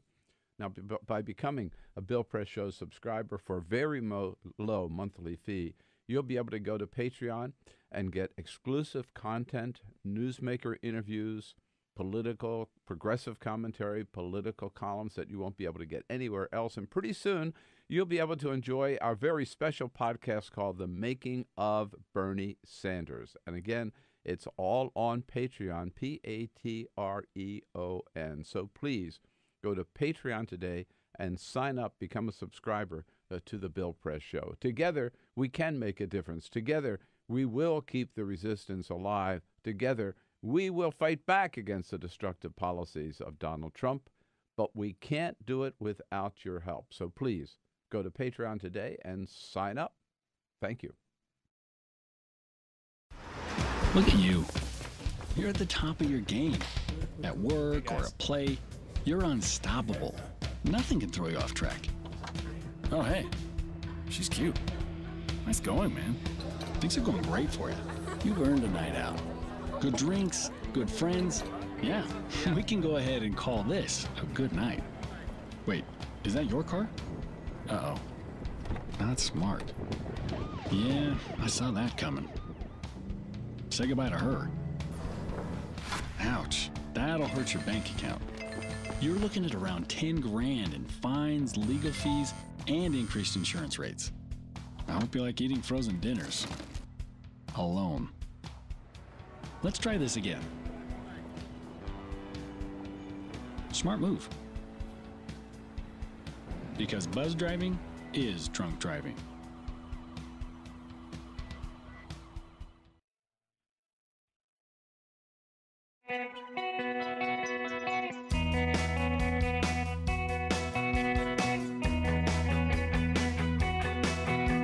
Live video, Bill's commentary, the best clips from the show, all in one place. YouTube.com/The Bill Press Show. Trick or treat. Yes, it is. It's Halloween, October 31, Tuesday. The Bill Press Show wrapping up here on a very, very busy news day. Washington tense with anticipation over the weekend as to what might happen Monday morning. Robert Mueller did not disappoint. First of all, he made his move early in the day, which we all appreciated because we were able to dig into it and report on it, even during our show yesterday morning. But then, in addition to Paul Manafort and Rick Gates, the big surprise was dropping the news that George Papadopoulos had entered a guilty plea to actually lying to the FBI as part of their investigation, initially impeding their investigation by his lies about his ongoing contacts with Russian officials, including a woman that he believed was the niece of Vladimir Putin. It gets really, really bizarre. And he is continuing to cooperate with the investigation. In fact, Robert Mueller has termed him, quote, a proactive cooperator, which may make some other people around the president and in the White House nervous. Zoe Tillman from BuzzFeed has been following this and writing about it and reporting on it and joins us in studio. Hi, Zoe. It's good to see you. Thanks for having me. Yeah. So Paul Manafort, well, first of all, let's just say he made a lot of money on this deal, didn't he? He did. The amount of money that the prosecutors say flowed through offshore accounts in total over the period of years that we're talking about was something like $75 million. And then of that, they say that he personally laundered $18 million.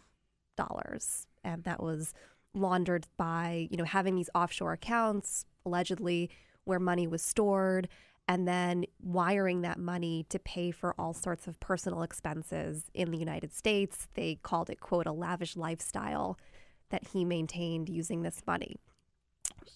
For example? For example, and I was just saying, I made a list of some of the highlight numbers. There was $934,000 that was spent at an antique rug store. Yeah, that makes sense. In Virginia. There was $849,000 wired to a men's clothing store. You know? Which, by the way, when I do my shopping, I like to wire hundreds of thousands of dollars instead of just paying with a credit card. You know? Same. These J. Crew blazers. Yeah. Don't come cheap. Yeah, you got to know? wire the money directly to I'd like to know Yeah. what men's store he was shopping at for. We Yeah. don't know. There was $655,000 to a landscaper in the Hamptons. Damn. Oh, that's right. He had a house in the Hamptons, so I forgot about that. $655,000. Forget landscape. You could buy a new house for that. Yeah. Yeah, and then there were, payments for cars, for Range Rovers. 3 Range Rovers and 1 Mercedes-Benz. And Mercedes-Benz. He bought real estate. There was Tons a of real estate. New York condo, Houses. a brownstone, a home in Virginia. Someone was pointing out that he interestingly, allegedly, again, this is all allegedly, but didn't make purchases that you traditionally think of when you think of money launderers, investing in art, other items that appreciate in value over time. I think the antique rugs really threw people for a loop. So what about the argument which Fox News is making again this morning, and Sarah Sanders made at the White House yesterday, and Donald Trump has made in his tweets? This all happened years ago. He tweeted that again this morning, I think. This happened years ago before Manafort had anything to do with the campaign, so therefore there's no connection to Donald Trump. And in one sense, they're right. These payments all predated his time on the campaign. All of the, alleged financial transactions and the, failure to register as an agent for foreign entities that all happened before he joined the campaign. Interestingly, the allegations that he lied to investigators and to the Justice Department happened after he left the campaign, when there were news reports about his ties to Ukraine, and that happened after he left the campaign. So there's this gap when he was actually on the campaign. But I think it's worth saying a couple things. One being, this indictment may not be the final word from the special counsel team. They can certainly come back with what's known as a superseding indictment if they want, and that would add on Paul Manafort. On Paul Manafort, they could add any charges they want that could have nothing to do with any of this. They could. We know that George Papadopoulos is a cooperator. It's possible they're working with other people. So this is not the final document that we might see come out of this. So it's possible there could be other charges. And it's possible they want this indictment to put pressure on Paul Manafort to be a cooperator with the special counsel team. And it could link back to the White House and to the campaign if they're, saying to Manafort, you're either going to go to jail unless you give us something that does relate to Russia collusion. Right. CBS News reported last night that Paul Manafort could be facing 15 years in jail and Rick Gates 12 years in jail. I would think that would be a sufficient motivator for them to cooperate, right? I imagine that's what the special counsel team is hoping. It's a significant jail time, for sure. And I should say, interestingly, Paul Manafort and Rick Gates did not come into the courtroom through the public door.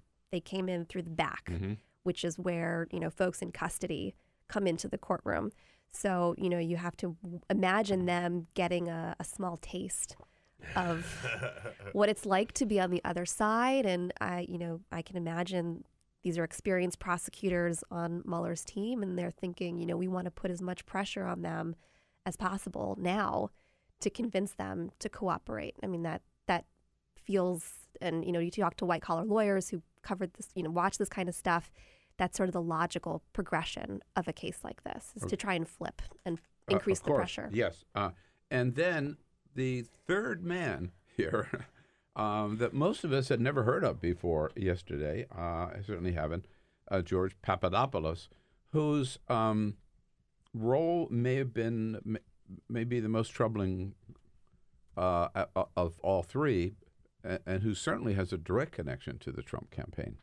Right. As much as the Manafort and Gates indictment didn't talk about the Trump campaign at all, that's the only thing that the Papadopoulos criminal complaint was about. And it was, what he's charged with is lying to investigators about the extent to which he was talking about Russia while he was on the campaign. He said he talked to them before he joined the campaign. Right. He was lying. Right. And he fessed up and said, "Oh no, actually, I didn't start until I got on the campaign, and then he pursued it aggressively. And there was, also in the documents talking about this unnamed law professor overseas who told him about how the Russians had dirt on Hillary Clinton. And, Mueller's team saying that this law professor wasn't really interested in Papadopoulos until he got involved in the campaign, which again speaks to some sense of his significance in relation to the Trump campaign at the time. Right. And so we know that Papadopoulos, representing himself as an agent, if you will, of the Trump campaign, met with him. Then he ascertains that this guy really is working with the Trump campaign, and then he comes back and says, "Well, I got some stuff, right? I got some dirt on Hillary, maybe emails on Hillary." And then Papadopoulos takes that back to the campaign and says, "I've got some people over here who've got some dirt on Hillary. We ought to arrange a meeting." Well, so we don't know if he told or what he told the campaign about the dirt piece of it. That's not clearly explained in the charging papers. We know that he emailed, according to the court documents, about a meeting with Russian officials, about a meeting between Putin and Trump. But the one thing that's not clearly explained yet is who and to what extent he communicated what he knew about the Russians having dirt and these emails about Hillary Clinton to the campaign. So that's a gray area. Okay. As of now. What is the connection then between that and the famous Donald Trump Jr. meeting at Trump Tower, where he was told that the people coming in for that, what was it, June 9 meeting, where Paul Manafort was present and Jared Kushner, among others, and Donald Trump Jr. was told they're coming in with some dirt on Hillary? On its face, we don't know what the connection is. There is no mention of Donald Jr. There's no mention of Paul Manafort, any other names. Was this a Papadopoulos arranged meeting? It said that Papadopoulos was trying to arrange a meeting with the Russians and that it never happened, or at least the meeting that he was trying to set up. Well, he was trying to set up a meeting between Trump and Putin. Right. Yeah. Having Trump go to Russia. Right. And there was even a footnote where the prosecutors noted that there were emails from other unnamed Trump campaign officials saying someone's got to tell this guy that this is not going to happen, that we can't send Trump to Russia. Yeah, to meet. So we don't know what the connection is. We don't know who this unnamed female Russian is. The niece, Putin's niece. The putative Putin niece. The professor and the niece. Yeah, right. This is the book title. But we do know that George Papadopoulos, to save his skin, is cooperating and has been cooperating for the last 3 months. So who, if you're we're speculating now, right? But we know who some of the players are, right? Who should be nervous about Papadopoulos?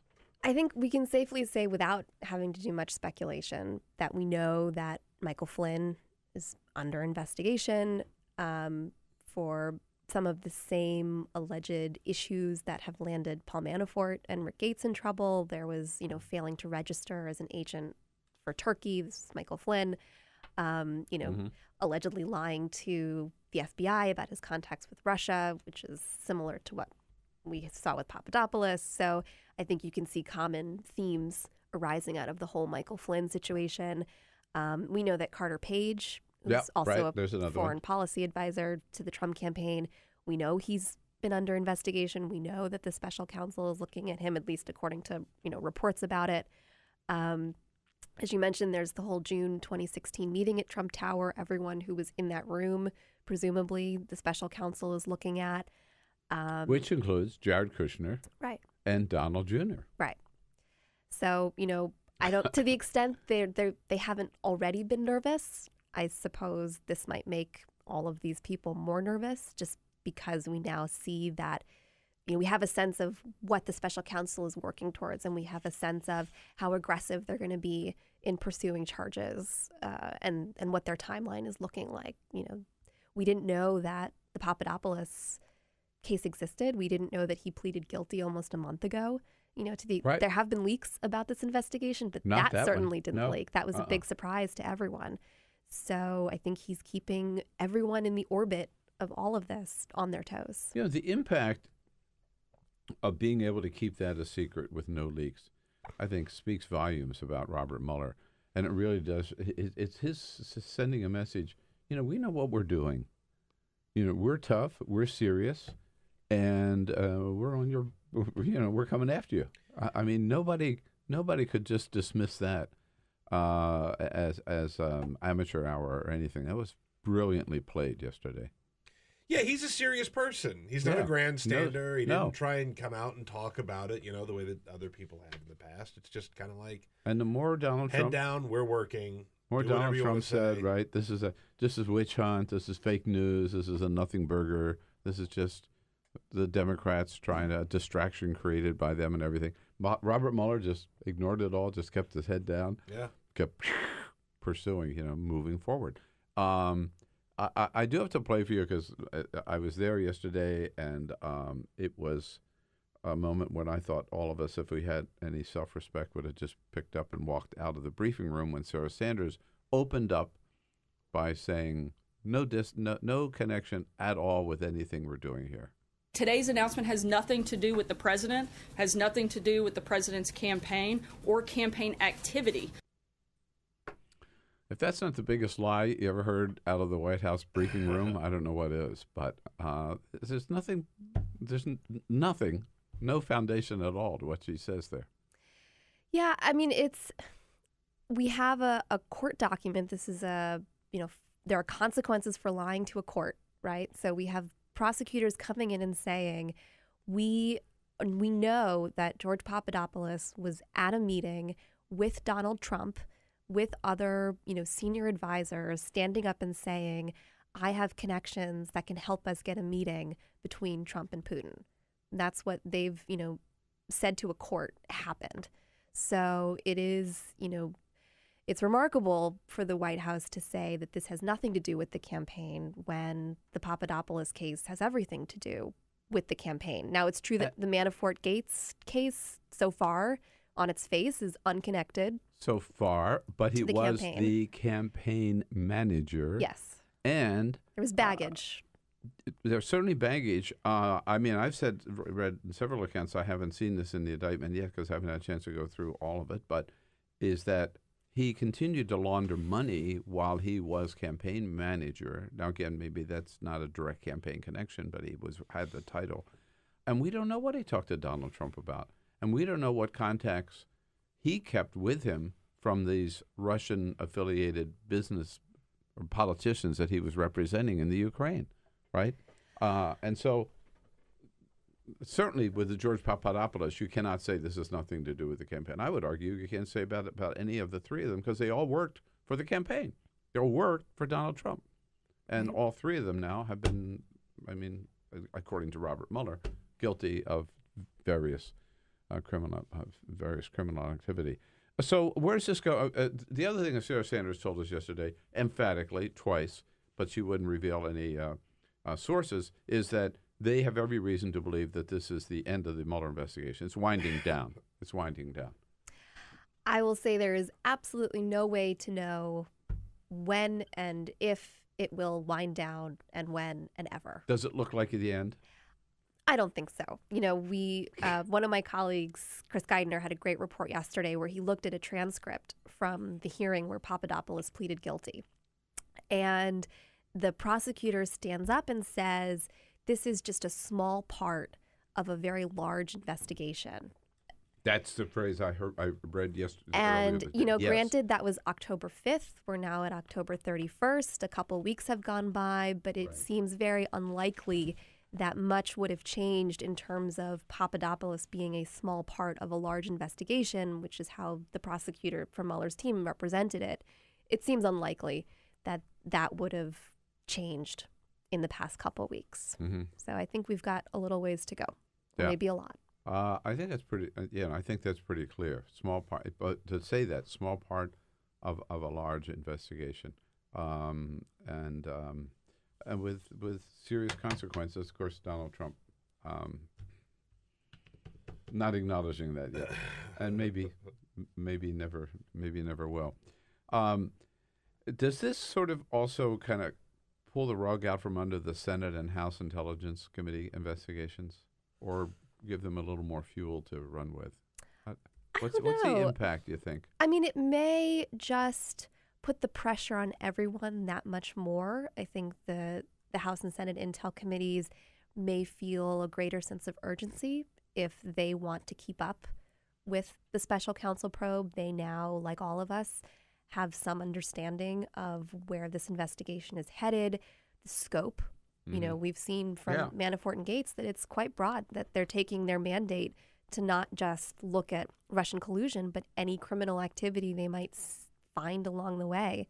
They're taking that seriously. And so it may put a little fire in the belly in Congress to keep up and put the pressure on in terms of their own investigation, who they're subpoenaing, who they're bringing in to testify.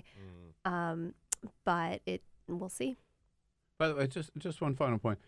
When you mentioned this about the fact that a few weeks ago, there was a hearing in front of a judge where George Papadopoulos came in, and the prosecution, they made their case, and George Papadopoulos pleaded guilty to lying to the FBI, and we never heard about it. I still find that amazing that Mueller was able to pull that off in this town.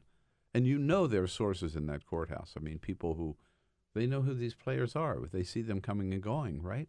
And that's such a coup for Mueller to be able to pull that off in this town without anybody knowing. Yes. I think that's fair to say. I mean, this is a courthouse that houses the Foreign Intelligence Surveillance Court. There are secret proceedings that happen all the time. Right. And they keep them secret for the most part. But I think for this to just be stuff leaks. out there. Even the fact that last Friday it leaked, or somebody leaked, that there was a grand jury, that there were charges, and that something was going to come down on Monday. That leaked. But this one never did. So related, one of the people that we haven't talked about is Carter Page.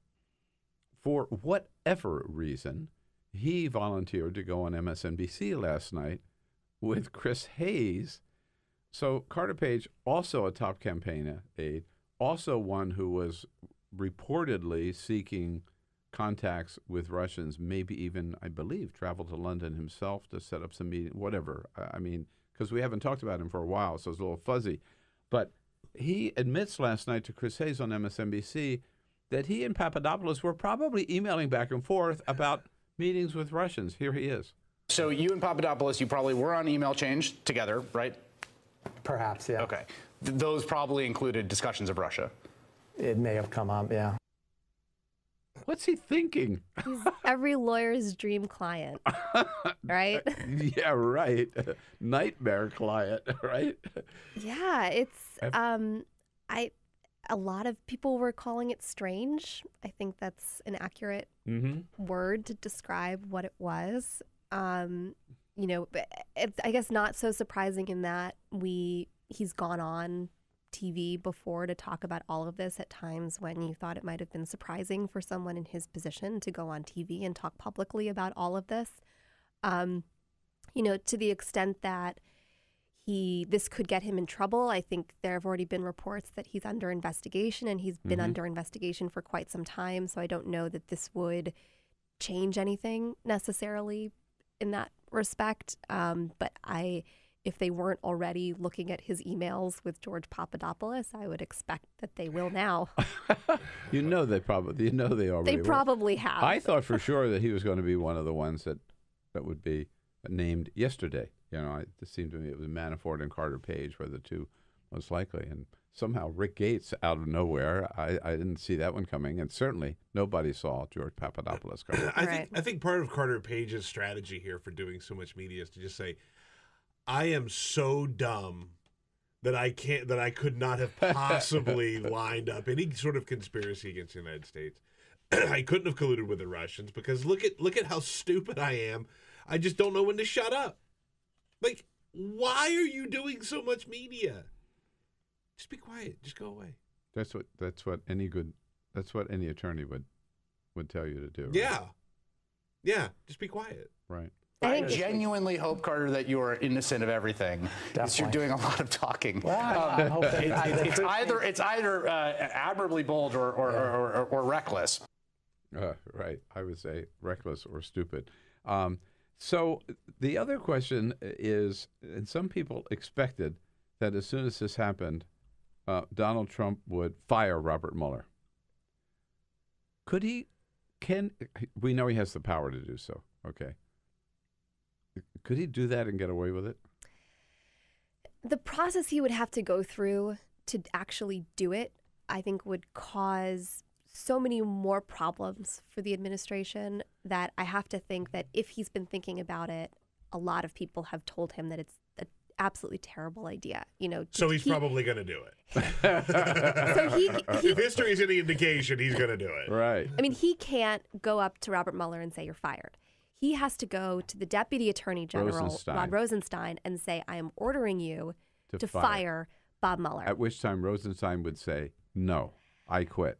Or he would say no and he would get fired. Right. And then then he would get fired. It would move to the third in command, which is the Associate Attorney General, Rachel Brand. And she would be faced with the same choice. And it would go down a chain of succession until they found someone to do it. And then we have another Saturday Night Massacre all over again. Jeff Sessions is out of the picture. Jeff Sessions is recused. He has no say one way or the other. It would be bloody. It would really be bloody. And then you've already had members of Congress say, if this happened, Democrats have already said this would be an impeachable offense to interfere. I think Republicans would have a hard time defending this. So we've got a lot more work to do. We'll let you go, Zoe. Thanks so much for coming in today. Great job. Thanks for having me. Hey, have a great day, folks. This we'll see you tomorrow. Is the Bill Press Show.